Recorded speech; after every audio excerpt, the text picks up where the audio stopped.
Қазақтың дәстүрі.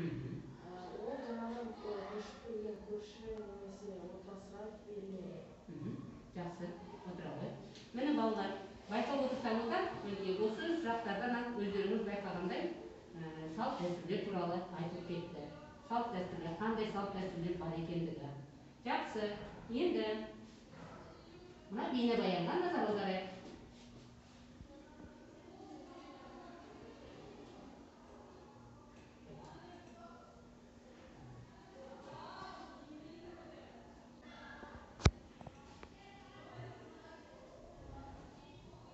Жақсылап қарайық балалар.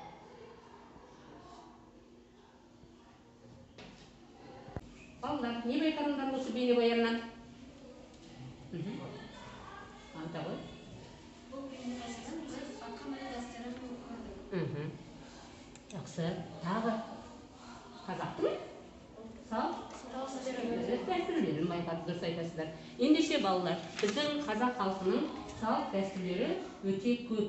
Яғни өткен тарихи, әлеуметтік жағдайын, өткен салт дәстүр, әдет ғұрып, үлгі өнегенің бәрі дәстүр ретінде танылған екен. Олай болатын болса, жаңа өздеріңіз байқаған бейнебаянда көргендегіндей, бүгінгі біздің сабағымыздың тақырыбы сол салт дәстүрге байланысты. Жол ашар, тоқым қағар. Жазып қойыңыздар.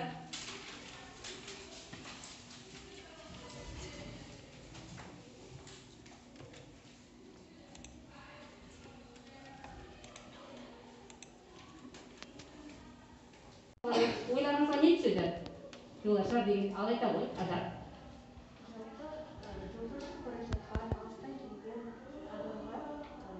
Қазақтың дәстүрін жасайды. Ол дәстүр жолашар деп аталады. Халқымызда атадан балаға жалғасып, дамып келе жатқан дәстүрлер өте көп. Соның бірі мына тоқым қағар. Тоқым қағар дәстүрі бала 3-4 жасқа келгенде ашамайға мінгізеді, яғни атқа мінгізеді. Сол атқа мінгені әбден қалыптасқан кезде бала өз ауылынан басқа жаққа, алыс жолға сапарға шығады. Міне сондай кезде жасалатын дәстүр тоқым қағар дейді. Қараңыздар, ер баланың бір тойы тоқым қағар білгенге, жігіт болды деген сөз балам атқа мінген деп. Мықты болсын тақымың, қуансын алыс жақының, атқа қондың жігіт боп, толсын енді ақылың. Міне ат тізгінін ұстаған балаға артылатын жауапкершілік өте үлкен екендігін көрсетеді.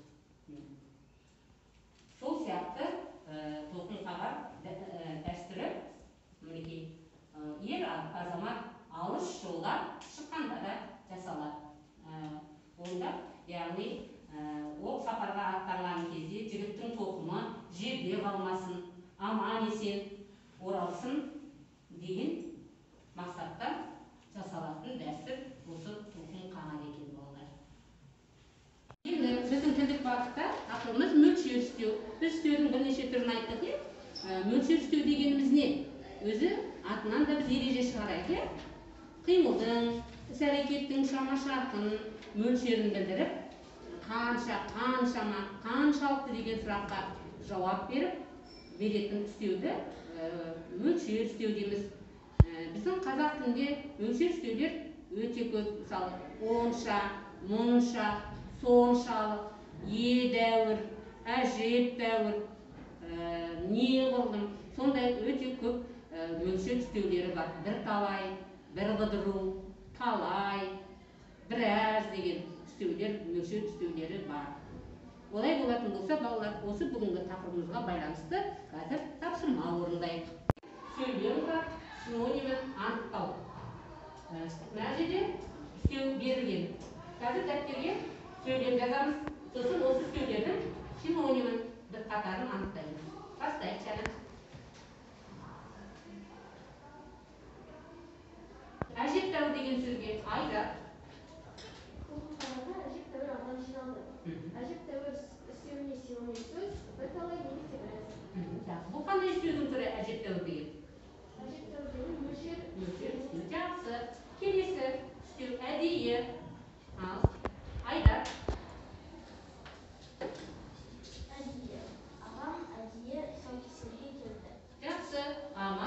тұсаукесерге әдейі келді, өте тамаша сөйлеп.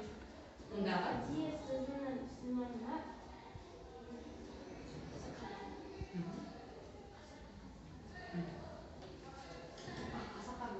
Жақсы, отыра ғой. Келесі сөз, ілгері. Ал, Елнара.